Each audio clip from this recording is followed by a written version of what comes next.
अंजलि मिश्रा और स्वागत है आपका हमारे चैनल में। जहांगीरपुरी हिंसा मामले में दिल्ली पुलिस की क्राइम ब्रांच ने यूनुस और सलीम नाम के दो और अपराधियों को गिरफ्तार किया है।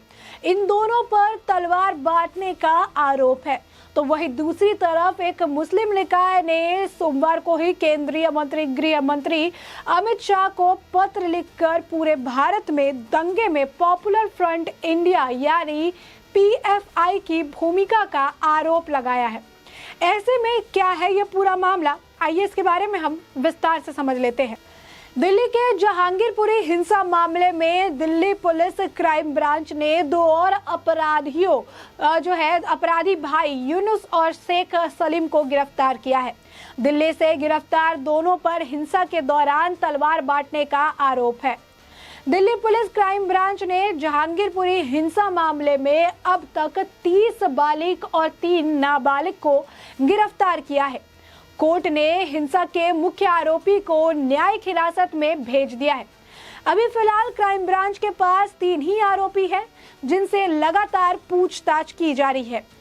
एक वरिष्ठ पुलिस अधिकारी ने बताया कि जांच और सीसीटीवी कैमरे से प्राप्त फुटेज में विश्लेषण के दौरान ये पाया गया कि यूनुस भीड़ को तलवार बांटता नजर आया था, जबकि सलीम उससे तलवारें लेता दिखाई दिया था।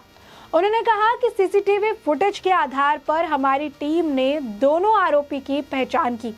दोनों आरोपी हिंसा के तुरंत बाद ही फरार हो गए थे, लेकिन उन्हें रविवार रात जहांगीरपुरी से गिरफ्तार कर लिया गया। अधिकारियों के अनुसार यूनुस के खिलाफ एक आपराधिक मामला भी दर्ज है। उन्होंने बताया कि जिस दिन हिंसा हुई थी उसी दिन से डिजिटल सबूतों का विश्लेषण करते हुए पुलिस घटना में शामिल लोगों की पहचान लगातार कर रही है और निगरानी के लिए तकनीकी सूत्रों का इस्तेमाल करके अपराधियों का पता लगा रही है। राष्ट्रीय राजधानी के जहांगीरपुरी इलाके में 16 अप्रैल को हनुमान जयंती के मौके पर निकाले गए जुलूस के दौरान दो समुदाय के बीच हिंसक झड़प हो गई थी, जिसमें 8 पुलिसकर्मी सहित कुल 9 लोग घायल हो गए थे। हिंसा में कुछ दिनों बाद दिल्ली के पुलिस आयुक्त राकेश अस्थाना ने मामले के मुख्य आरोपी के खिलाफ धन संशोधन के आरोप की जांच के लिए ईडी को पत्र भी लिखा था। पुलिस ने पूरे मामले में 5 आरोपियों के खिलाफ सख्त राष्ट्रीय सुरक्षा कानून लगाया है। एक मुस्लिम निकाय से सोमवार को सख्त सुरक्षा कानून लगाया है। वहीं दूसरी तरफ आपको बता दें कि गृह मंत्री अमित शाह को एक पत्र लिखा गया, जिसमें पीएफआई के रोल को देखते हुए उसके ऊपर बैन लगाने की मांग की गई है। जी हाँ, बिल्कुल सही सुना आपने। जिस तरीके से अलग अलग जगहों पर दंगे हुए हैं, उसे देखते हुए पीएफआई पर बैन लगाने को लेकर एक समुदाय की तरफ से गृह मंत्री अमित शाह को पत्र भी लिखा गया। इस पत्र में क्या कुछ लिखा हुआ था, क्यों ये मांग उठ रही है, इसके बारे में भी आइए हम जरा विस्तार से समझ लेते हैं। बता दें कि एक मुस्लिम निकाय ने सोमवार को ही केंद्रीय गृह मंत्री अमित शाह को पत्र लिखकर पूरे भारत में दंगों में पॉपुलर फ्रंट ऑफ इंडिया यानी पीएफआई की भूमिका का आरोप लगाया।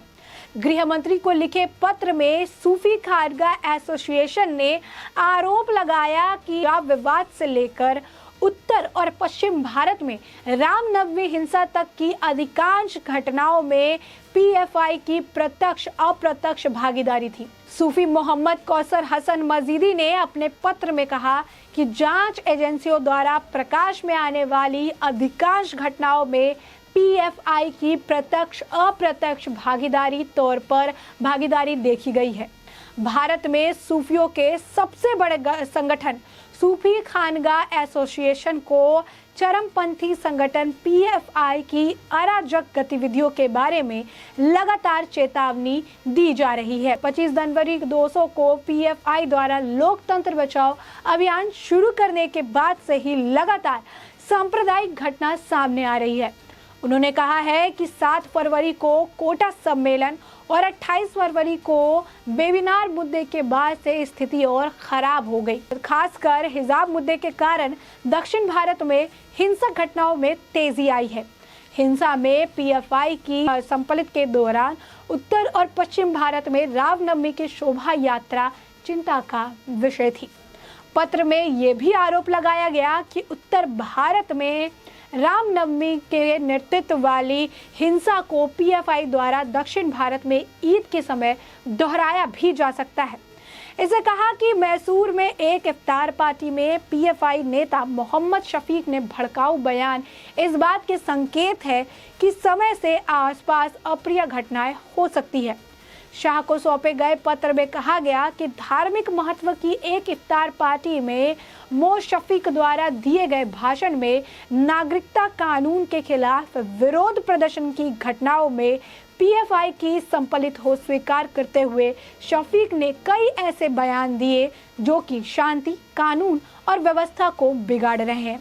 इस स्थिति में यह आवश्यक है कि शफीक के खिलाफ सख्त कार्रवाई की जाए और पीएफआई द्वारा ईद पर संभावित घटनाओं को रोकने के लिए उचित व्यवस्था की जाए। वैसे में जहांगीरपुरी हिंसा मामले में भी पीएफआई की भूमिका पहले से ही सवालों के घेरे में है।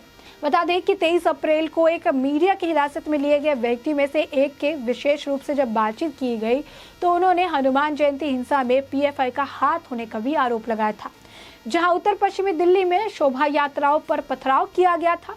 आरोपी ने यह भी दावा किया था कि मुख्य साजिशकर्ता अंसार, जो कि एक हिस्ट्री शीटर भी है, उसके पीएफआई से संबंध है। हिरासत में लिए गए व्यक्ति ने दावा किया था कि अंसार उन्हें आमंत्रित करता है और पैसे के लिए उनके लिए तस्वीरों और अभियान चलाता है, तस्वीरों के जरिए जो है अभियान चलाता है।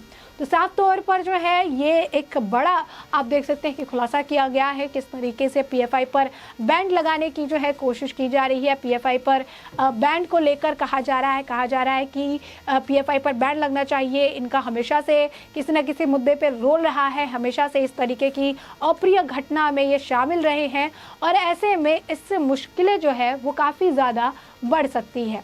तो ये मामला जो है लगातार बढ़ता नजर आ रहा है, इसे लेकर लगातार सवाल खड़े करते नजर आ रहे हैं। एक तरफ जहां पर जहांगीरपुरी हिंसा मामले में एक के बाद एक आरोपियों की धरपकड़ की जा रही है और लगातार आरोपियों की जो लिस्ट है वो लंबी होती नजर आ रही है। पुलिस भी काफ़ी ज़्यादा सक्रिय है और अपने तरफ से आरोपियों को पकड़ रही है ताकि किसी तरीके की कोई चूक ना हो जाए, किसी तरीके की कोई गलती ना हो और जो भी आरोपी है, जिन्होंने भी आरोप किया है, उनके खिलाफ सख्त कार्रवाई देखने के लिए मिले। तो ऐसे में जहांगीरपुरी हिंसा के मामले में पहले ही गृह मंत्री अमित शाह ने ये बात कही थी। उस वक्त ये बात उन्होंने कही थी कि हर एक व्यक्ति जो कि जहांगीरपुरी हिंसा में आरोपी है उसके खिलाफ एक्शन लिया जाना चाहिए, उसके खिलाफ जो है जितने भी वीडियो फुटेज या सीसीटीवी फुटेज निकलकर सामने आए हैं उसके तहत कार्रवाई करते हुए हर एक व्यक्ति जो कि उस हिंसा में लिप्त है उसकी धरपकड़ होनी चाहिए। और इसी के तहत लगातार दिल्ली पुलिस क्राइम ब्रांच जो है काफ़ी ज़्यादा एक्शन में नज़र आ रही है और एक के बाद एक आरोपियों की धरपकड़ जारी है, जिसमें अब 2 और आरोपियों को गिरफ्तार कर दिया गया है और इन 2 आरोपियों के ऊपर हिंसा के दौरान तलवार बांटने का आरोप है। ये दोनों ही सगे भाई हैं और इन्हें अब पुलिस ने गिरफ्तार कर लिया है। आगे की जो जांच है वो चल रही है। वहीं जहांगीरपुरी हिंसा में भी पीएफआई के जो हाथ होने का संदेह जताया जा रहा था और पीएफआई का इसमें भी सक्रिय रोल बताया जा रहा था, लेकिन इस बात की पुष्टि अभी तक नहीं हो पाई है। वहीं दूसरी तरफ जो है एक मुस्लिम समुदाय की तरफ से ही गृह मंत्री अमित शाह को भी पत्र लिखा गया और पीएफआई में कहीं ना कहीं रामनवमी के दिन जो है हिंसा करने के गंभीर आरोप लगाए गए, हिंसा में शामिल होने, लोगों को भड़काने जैसे आरोप लगाए गए और इस पर एक्शन लेने की भी बात कही गई, जो कि ये दर्शाता है कि कहीं ना कहीं मुश्किलें अब इनकी बढ़ने वाली है। और पीएफआई का नाम जिस तरीके से हर मामले में सामने आ रहा है, ऐसे में ये भी कहा जा सकता है कि आने वाले वक्त में गृह मंत्री अमित शाह इनके खिलाफ भी एक्शन लेते नजर आएंगे। तो ऐसे में हमने आपको ये पूरा मामला बड़े ही विस्तार से बता दिया है कि किस तरीके से गृह मंत्री अमित शाह को पत्र लिखा गया। वहीं दूसरी तरफ जो जहांगीरपुरी हिंसा है उसमें 2 और आरोपियों को गिरफ्तार कर लिया गया है। तो इस पूरे मुद्दे को आपने विस्तार से जान लिया है और इस पूरे मुद्दे पर आपकी भी जो राय हो हमें कमेंट सेक्शन में कमेंट करके ज़रूर बताएं। धन्यवाद।